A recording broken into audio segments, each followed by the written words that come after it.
मोहब्बत थी, पहले लोगों में भाईचारा था, पहले लोग प्रेम के साथ रहते थे। छोटा नौजवान बच्चा किसी बड़े के सामने न कोई गाली बक सकता था, न कोई तू मैं कह सकता था, न कोई बात करता था कि साहब ये हमारे अब्बा की उम्र के हैं, ये हमारे चचा की उम्र के हैं, हम कुछ करेंगे लेकिन क्या करेंगे, अलग करेंगे, इनके सामने नहीं करेंगे। ये हमारे बच्चों की मेंटेलिटी थी।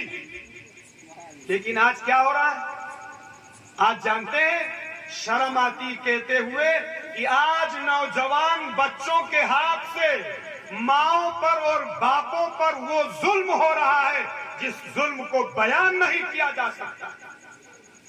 1000 बाप आपको सिर्फ अपने बाराबंकी डिस्ट्रिक्ट में मिल जाएंगे जो अपनी औलाद से परेशान होंगे। बहुत सारे बच्चे ऐसे हैं जिन्होंने अपने बापों